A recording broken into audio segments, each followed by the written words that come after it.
اللہ تبارک و تعالیٰ کے بابرکت نام سے ابتدا ہے جو دلوں کے رازوں سے خوب واقف ہے۔ السلام علیکم دوستو، welcome on S G A stories. دوستو، آج جو واقعہ ہم آپ کو سنانے جا رہے ہیں، یہ واقعہ ایک ایسے شخص کا ہے جس کو پھانسی کی سزا سنائی گئی، لیکن پھانسی کی سزا اس شخص کو 18 سالوں کے بعد دی گئی، اور یہ شخص 18 سال قید خانے میں اپنی زندگی کے دن گنتا رہا اور یہ کوشش کرتا رہا کہ کسی طرح سے اس کی پھانسی ٹل جائے۔ لیکن 18 سالوں کے بعد کچھ ایسا ہوا جس نے سب کو حیرت میں ڈال دیا۔ آج کی یہ ویڈیو حیرت اور عبرت سے بھری ہوئی ہے۔ یہ ویڈیو مکمل دیکھیں تاکہ آپ کو اس واقعے کی پوری طرح سے سمجھ آ سکے۔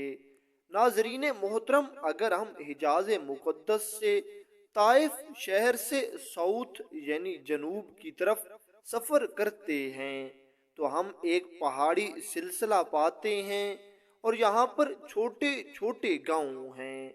یہ وہی علاقہ ہے جہاں پر حضور نبی کریم صلی اللہ علیہ وآلہ وسلم کا بچپن مبارک گزرا ہے۔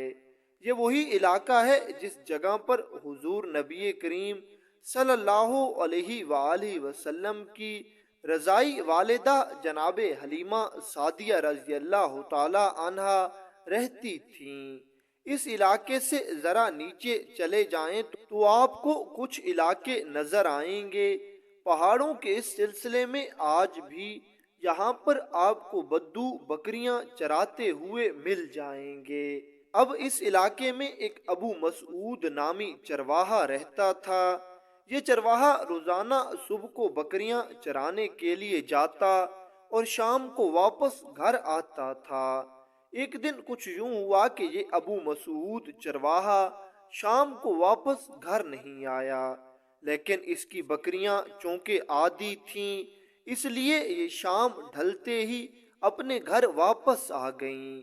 اب رات کے اندھیرے میں ابو مسعود کا بیٹا اور اس کے دوسرے رشتہ دار اس کو تلاش کرنے کے لیے نکلے، لیکن چونکہ رات گہری اور تاریک تھی اس لیے ابو مسعود انہیں کہیں پر بھی نہیں ملا اور یہ تھک ہار کر واپس گھر آ گئے۔ اگلے دن صبح سویرے ہی نوجوانوں کا ایک گروپ ابو مسعود کو ڈھونڈنے کے لیے اس علاقے کی طرف بڑھا۔ چلتے چلتے جب یہ ایک پہاڑ کے قریب پہنچے اور اس پہاڑ کے دامن میں انہوں نے ایک چشمے کے قریب دیکھا تو انہیں ابو مسعود کی لاش ملی۔ ابو مسعود کو قتل کیا گیا تھا اور ابو مسعود کی لاش یہاں لاوارثوں کی طرح پڑی تھی۔ اب پولیس کو اطلاع دی گئی۔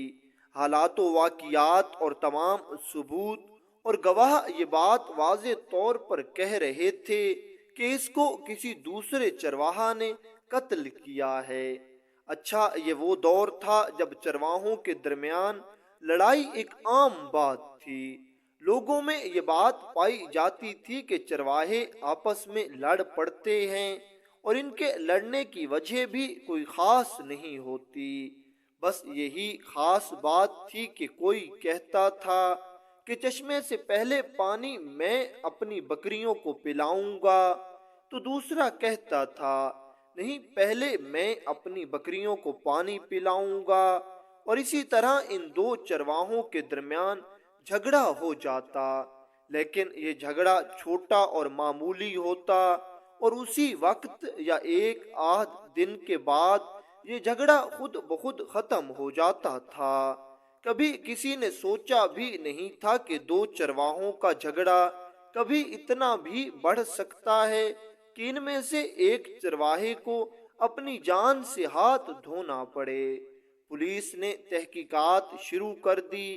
جب پولیس والوں نے ابو مسعود کے گھر والوں سے پوچھا تو انہوں نے بتایا کہ وہ تو ایک سیدھا سادہ اور بے ضرر سا انسان تھا، اس کا بھلا کسی کے ساتھ کیا جھگڑا ہو سکتا ہے؟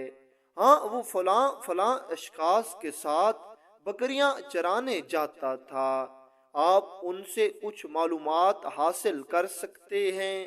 پولیس والوں نے تھوڑی بہت مزید تحقیقات کی اور تھوڑی ہی تحقیقات کے بعد پولیس نے ایک شخص کو گرفتار کیا جس کا نام علی بن عبد الرحمن بتایا جاتا ہے، اور اس شخص یعنی علی بن عبد الرحمن نے اپنے جرم کا اعتراف بھی کر لیا۔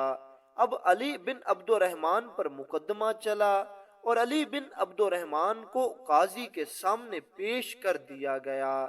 قاضی کے سامنے سب گواہوں نے گواہی بھی دی، اور جب علی بن عبد الرحمن نے خود اپنے جرم کا اعتراف کر دیا تھا تو کسی گواہی کی مزید ضرورت نہیں رہی تھی۔ اب مقتول کا بڑا بیٹا اس وقت 17 سال کا تھا اور مقتول کا سب سے چھوٹا بیٹا اس وقت دودھ پیتا تھا۔ تو قاضی وقت نے یہ فیصلہ سنایا کہ اس شخص کو اس وقت سزا دی جائے گی جب مقتول کا چھوٹا بیٹا بالغ ہو جائے گا، یعنی دودھ پیتا بچہ جب 18 سال سے زیادہ کی عمر کا ہو جائے گا تب قاتل کو سزا دی جائے گی۔ مقتول کا چھوٹا بیٹا بالغ ہو کر اپنے بھائی کے ساتھ صلاح اور مشورہ کرے گا اور پھر طے پائے گا کہ یہ دونوں اپنے باپ کے قاتل کو معاف کرتے ہیں یا اس سے بدلہ لے لیتے ہیں۔ اس لیے قاضی وقت نے یہ فیصلہ دے دیا کہ مقتول کے قاتل کو قید میں ڈال دیا جائے اور 18 سالوں تک علی بن عبد الرحمن کو قید میں رکھا جائے۔ 18 سالوں کے بعد اسے سزا دی جائے، اور سزا دینے کا طریقہ کار یہی ہوگا کہ جب مقتول کا چھوٹا بیٹا بالغ ہو جائے گا تب اس بات کا فیصلہ ہوگا۔ اب اس وقت علی بن عبد الرحمن کی عمر 42 سال تھی اور علی بن عبد الرحمن کو 18 سال مزید قید خانے میں اس بات کا انتظار کرنا تھا کہ کب یہ 60 سال کا ہوگا اور اس کو سزائے موت دی جاتی یا مقتول کے وارثین اس کو معاف کر دیتے۔ خیر وقت گزرتا گیا اور مقتول کا یہ چھوٹا بچہ جو اس وقت دودھ پیتا تھا اور باپ کے مرنے کی وجہ سے یتیم ہو گیا تھا، اس کا نام بھی یتیم رکھا گیا۔ یہ بڑا ہوتا گیا اور آخر کار یہ 18 سالوں کا ہو گیا۔ جب یہ بالغ ہوا تو اس نے اپنے بھائیوں کے ساتھ مل کر یہ فیصلہ کرنا تھا کہ یہ اپنے باپ کے قاتل کو معاف کرتا ہے یا اپنے باپ کے قاتل سے خون کا بدلہ خون وصول کرتا ہے۔ اب دستور اور رواج کے مطابق اس علاقے کے بڑے بڑے لوگ اور سرداروں نے ان بھائیوں سے کہا کہ پہلی تو بات ہے آپ قاتل کو معاف کر دیں۔ اب 18 سال گزر چکے ہیں اور قاتل کو اپنی سزا مل چکی ہے۔ اگر آپ معاف نہیں کرنا چاہتے تو خون بہا یعنی دیت قبول کر لیں۔ خون بہا یا دیت کیا ہے اس کی تھوڑی سی تفصیل ہم بیان کر دیتے ہیں۔ جب کوئی کسی کو قتل کرتا ہے تو اسلام میں مقتول کے وارثین کو 3 مواقع ہوتے ہیں۔ پہلی بات یہ ہے کہ مقتول کے وارثین قاتل کو اللہ تعالیٰ کی رضا کے لیے معاف کر دیں۔ دوسری بات یہ ہے کہ مقتول کے وارث قاتل کو قصاص کے طور پر قتل کروا دیں، اور تیسری بات یہ ہے کہ مقتول کے وارثین قاتل سے کچھ قیمت وصول کر لیں اور پھر آپس میں صلح کر لیں۔ اب قیمت اسلام میں مقرر ہے، 3 مالوں میں سے دیت کی قیمت دی جا سکتی ہے۔ اول تو 100 اونٹ خون بہا کے طور پر دیے جا سکتے ہیں، یا 10,000 درہم یا 1,000 دینار دیت کے طور پر دینے ہوتے ہیں۔ یہ قیمت مختص ہے۔ اب اسلام میں دیت اور خون کے معاملے کی پوری تفصیل موجود ہے۔ ہم نے یہاں پر اپنے واقعے کی مناسبت سے اور ضرورت کے مطابق تھوڑی سی تفصیل آپ لوگوں کے سامنے بیان کر دی ہے۔ قاتل کو اختیار ہے کہ ان تینوں میں سے جو چاہے ادا کرے۔ بہرحال ورثاء نے انکار کر دیا کہ خون بہا وہ قبول نہیں کریں گے، رقم کی بولی لگتی گئی اور علی بن عبد الرحمن کے وارثوں نے 10 لاکھ ریال تک دینے کا اعلان کر دیا، مگر مقتول کے ورثاء راضی نہیں ہوئے۔ ناظرین، علی بن عبد الرحمن جب جیل گیا تھا تو اس وقت علی بن عبد الرحمن 42 سال کا تھا۔ اب یہ 60 سالوں کا ہو چکا تھا اور اس دوران میں اس نے جیل میں قرآن پاک پڑھنا سیکھ لیا تھا اور بہت سارا حفظ بھی کر لیا تھا۔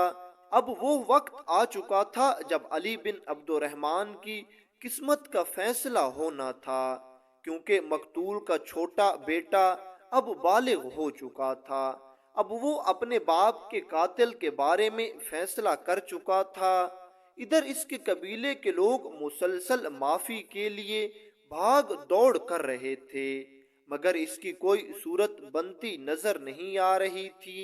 چنانچہ ایک دن صبح سویرے جیل کے حکام نے اسے بلایا اور اس سے کہنے لگے، صلح کی ساری کوششیں ناکام ہو گئی ہیں، لہٰذا کل تمہیں سزائے موت دی جائے گی۔ علی بن عبد الرحمن زندگی سے اس وجہ سے ہی مایوس اور نا امید ہو چکا تھا کیونکہ اب وہ 18 سال قید خانے میں گزار چکا تھا اور ہر دن اور ہر روز بس وہ یہی سوچ رہا تھا کہ کب میری قسمت کا فیصلہ ہوگا۔ 18 سالوں سے مسلسل وہ اپنی موت کے انتظار میں بیٹھا تھا۔ اب اسے اپنی زندگی سے کچھ خاص پیار نہیں رہا تھا، کیونکہ 18 سالوں سے وہ مر مر کر جی رہا تھا۔ اسے اب لگنے لگ گیا تھا کہ اس کی زندگی سے تو موت بہتر ہے، لہٰذا یہ احکامات سن کر اسے ذرا سا بھی خوف محسوس نہیں ہوا۔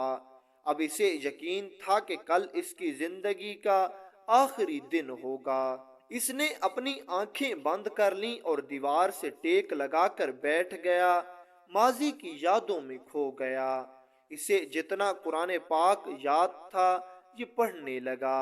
اس نے اپنی زندگی کی آخری رات ذکر و اذکار اور نوافل میں گزاری۔ صبح ہوتے ہی سپاہی آ گئے اور علی کے قدموں میں بیڑیاں ڈال دی گئیں۔ علی بن عبد الرحمن کے ساتھیوں نے آنکھوں میں آنسو لے کر علی بن عبد الرحمن کو الوداع کہا اور علی بن عبد الرحمن نے بھی بڑی حسرت کے ساتھ جیل کی دیواروں پر آخری نظر ڈالی اور پولیس کی کڑی نگرانی میں چلنے لگا اور چلتے چلتے قصاص کے میدان میں پہنچ گیا، جہاں پر علی بن عبد الرحمن کو پھانسی دی جانی تھی۔ اب علی بن عبد الرحمن کی آنکھوں پر تو پٹی بندھی ہوئی تھی، لیکن اس کے لوگوں کی آوازیں مسلسل اس کو سنائی دے رہی تھیں۔ اس کے عزیز و اقارب کی آوازیں اس کے کانوں میں پڑ رہی تھیں۔ دراصل یہ جگہ اس علاقے کی مرکزی جگہ تھی، لوگوں کا ایک مجمع تھا جو علی بن عبد الرحمن کی سزا کا تماشا دیکھنے کے لیے آیا ہوا تھا۔ ساتھیوں نے اشک بار آنکھوں سے اسے الوداع کہا۔ اس نے بڑی حسرت کے ساتھ ان دیواروں پر آخری نظر ڈالی۔ خیر، جلاد آگے بڑھا اور اس نے تلوار اپنے میان سے نکالی۔ علی بن عبد الرحمن آنکھیں بند کر کے کلمہ پڑھتے ہوئے بس اسی انتظار میں تھا کہ کب تلوار آئے اور اس کا قصہ تمام ہو جائے اور یہ اپنی زندگی کو ہمیشہ ہمیشہ کے لیے الوداع کر دے۔ خیر، ابھی تلوار اس کے قریب ہی آئی تھی کہ ایک گونجتی ہوئی آواز آئی، جاؤ، میں نے تمہیں اللہ کی رضا کے لیے معاف کر دیا ہے۔ لوگ جو علی بن عبد الرحمن کی آخری سانسیں گن رہے تھے اور علی بن عبد الرحمن بھی اپنی موت کو تصور کر چکا تھا اور علی بن عبد الرحمن کے رشتہ داروں کی آنکھوں میں مسلسل آنسو تھے، اس لمحے میں یہ گونجتی ہوئی آواز سب لوگوں کے کانوں کو چیرتی ہوئی دماغ کی خلیوں تک جا پہنچی اور لوگ اس تصوراتی خیال سے باہر نکلے تو لوگوں نے دیکھا کہ مقتول کا بڑا بیٹا سب لوگوں کے سامنے یہ اعلان کر رہا تھا کہ جاؤ علی بن عبد الرحمن، میں نے تمہیں اپنے باپ کا قصاص خالص اللہ کی رضا کے لیے معاف کر دیا ہے۔ یہ بات اب کسی کے وہم و گمان میں بھی نہیں تھی، کیونکہ سب لوگ پہلے کوشش کر چکے تھے اور مقتول کے وارثین صلح اور معافی کے لیے مسلسل انکار کر رہے تھے۔ انہیں ہر حال میں علی بن عبد الرحمن کا سر چاہیے تھا۔ اب جب سب لوگوں کے سامنے مقتول کے وارثوں نے علی بن عبد الرحمن کو معاف کیا تو سب لوگ ہکے بکے رہ گئے، اور اسی وقت پورا چوک اللہ اکبر کے نعروں سے گونج اٹھا۔ ہر طرف اللہ کے نام کی صدائیں بلند ہونے لگیں۔ علی بن عبد الرحمن نے جب اپنی زندگی کا پروانہ سنا تو علی بن عبد الرحمن بھی خوشی سے بے ہوش ہو گیا۔ خیر، علی بن عبد الرحمن کو ایک بار پھر اٹھایا گیا اور پولیس اس کو لے گئی، کیونکہ ابھی کچھ کارروائی باقی تھی۔ جب علی بن عبد الرحمن کو رہا کر دیا گیا تو یہ سب سے پہلے اپنے مقتول کے گھر گیا اور اس کا شکریہ ادا کرنا چاہا۔ جیسے ہی علی بن عبد الرحمن اس مقتول کے گھر پہنچا تو مقتول کے بڑے بیٹے سے اس کی ملاقات ہوئی۔ مقتول کا بڑا بیٹا اس سے کہنے لگا، یاد رکھو کہ جب 18 سال پورے ہوئے تو علاقے کے بڑے بڑے سردار اور بڑے بڑے عزت دار شخص میرے پاس آئے اور مجھے معاف کر دینے کا مشورہ دینے لگے، لیکن مجھے اپنے باپ کے قتل کا بدلہ چاہیے تھا۔ تمہارے سب رشتہ دار اور عزیز و اقارب بھی میرے پاس آئے اور انہوں نے مجھے خوب مال و دولت دینے اور خون بہا لینے پر راضی کرنے کی بہت کوشش کی، لیکن ان سب کی بہتری کوشش کے باوجود بھی میں ان باتوں پر نہ مانا۔ میری آنکھوں میں خون سوار تھا اور میں یہی چاہتا تھا کہ میرے والد کا قاتل میری آنکھوں کے سامنے موت کے گھاٹ اتارا جائے۔ اس لیے سب لوگ مایوس اور نا امید ہو گئے تھے کہ اب کوئی راستہ اور کوئی ذریعہ نہیں ہے تمہیں معاف کروانے کا۔ تو سب مایوس اور نا امید ہو کر اپنے اپنے گھر چلے گئے۔ پھر خدا کی قدرت دیکھو کہ ایک دن ہم نے گھر میں بیٹھ کر آپس میں صلاح مشورہ کیا اور سب گھر والوں نے مجھے یہ کہا کہ ہماری طرف سے تو بالکل مختار ہے، تو جیسا فیصلہ کرے گا ہمیں منظور ہوگا۔ بس پھر کیا تھا، اللہ تعالیٰ نے میرے دل میں رحم ڈالا اور میں نے خاص اللہ کی رضا کے لیے تمہیں اپنے باپ کا قتل معاف کر ڈالا ہے۔ میں تم سے کوئی خون بہا یا دیت وصول نہیں کرنا چاہتا، مجھے پیسوں کا کوئی لالچ نہیں ہے، میں صرف اس لیے تمہیں معاف کر رہا ہوں کیونکہ اللہ تعالیٰ نے معاف کرنے کا حکم دیا ہے، اور میں اللہ تعالیٰ سے امید کر رہا ہوں کہ جیسے میں نے تمہیں معاف کیا ہے اللہ تعالیٰ میری خطائیں معاف فرما دے۔ پھر کیا تھا، علی بن عبد الرحمن نے اس نوجوان کا شکریہ ادا کیا اور علی بن عبد الرحمن واپس اپنے گھر میں آ گیا۔